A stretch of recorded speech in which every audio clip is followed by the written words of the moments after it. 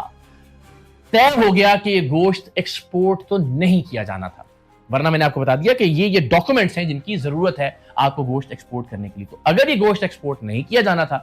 تو لامحالہ یہ اسلام آباد اور پنڈی ہی میں استعمال کیا جانا تھا. پنڈی اور اسلام آباد میں استعمال کیے جانے کے حوالے سے ایک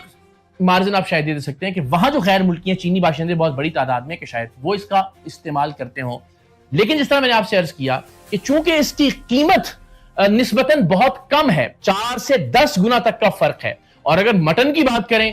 گدھے کے گوشت کے مقابلے میں پھر تو ظاہر ہے یہ 20-25 گنا تک کا معاملہ بڑھ جاتا ہے. تو ظاہر مفاد پرست لوگ جو پاکستان میں جعلی کولڈ ڈرنکس بناتے ہیں, جو جعلی مرچ مسالہ جات بناتے ہیں, جہاں انتڑیوں اور چربیوں سے گھی نکال کر بیچا جاتا ہے, جہاں فوڈ میں ملاوٹ کی کون سی غلیظ قسم ہے اور طریقہ ہے جسے نہیں اپنایا جاتا, وہاں یہ خارج از امکان نہیں ہے کہ گدھے کا گوشت مکس کر کے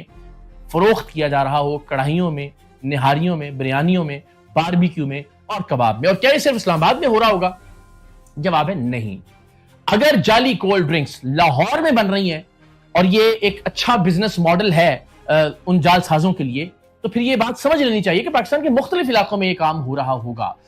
تو اگر کسی ایک جگہ پر گدھے کا گوشت بک رہا ہے ایز بزنس ماڈل, وہ کام چل رہا ہے, تو ظاہر ہے یہ طے کر لیا جانا چاہیے کہ معاملہ صرف اسلام آباد یا پنڈی تک محدود نہیں ہوگا. کراچی میں بھی گدھے کا گوشت فروخت ہو رہا ہوگا, اس کی تفصیلات میں نے بتایا, ہم نے پروگرام سریام میں عرض بھی کی. لاہور میں بھی گدھے کا گوشت پکڑا گیا. تو ظاہر ہے اس حوالے سے ذرا مزید احتیاط کی ضرورت ہے. اور اہم ترین بحث جو گدھے کے گوشت کے ملنے کی خبر کے بعد چھڑ جاتی ہے پاکستان میں, وہ یہ کہ کیا گدھے کا گوشت حلال ہے یا حرام. تو جب ہم نے پروگرام کیا تھا اس پر بڑی تفصیل سے ہم نے تحقیق کی تھی. تو 2 طرح کے گدھے, ایک جنگلی گدھا ہے اور ایک پالتو گدھا ہے جسے مختلف کاموں میں استعمال کیا جاتا ہے.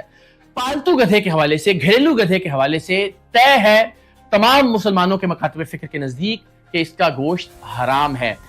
غزوہ خیبر میں اس کی حرمت کا حکم تھا. جب ہانڈیوں میں گدھا پکایا جا رہا تھا غزوہ خیبر کے موقع پر, تب حضرت صلی اللہ علیہ وسلم نے ارشاد فرمایا کہ ان ہانڈیوں کو انڈیل دیں اور کہا کہ یہ نجس ہے گوشت. کچھ لوگوں کا خیال انہوں نے اخذ کیا کہ شاید یہودیوں کے گدھے تھے اور گندگی اور غلاظت کھایا کرتے تھے، شاید اس وجہ سے ممانعت کی گئی، لیکن اتفاق کر لیا گیا کہ اس معاملے میں مکمل طور پر جو پالتو گدھا ہے، اور شاید یہ بھی وجہ کہ ظاہر اگر آپ جو مال برداری کے کام آنے والے گدھے ہیں انہیں کھانا شروع کر دیں گے تو پھر مال برداری کا کام کس سے لیا جائے گا۔ گھوڑوں کے گوشت سے متعلق بھی اس قسم کی بحث ملتی ہے۔ جنگلی گدھے کے حوالے سے مختلف رائے ہے، اور اس میں بہت سارے علماء کا اتفاق ہے کہ جنگلی گدھا جسے ہمارے وحشی بھی کہا جاتا ہے اسے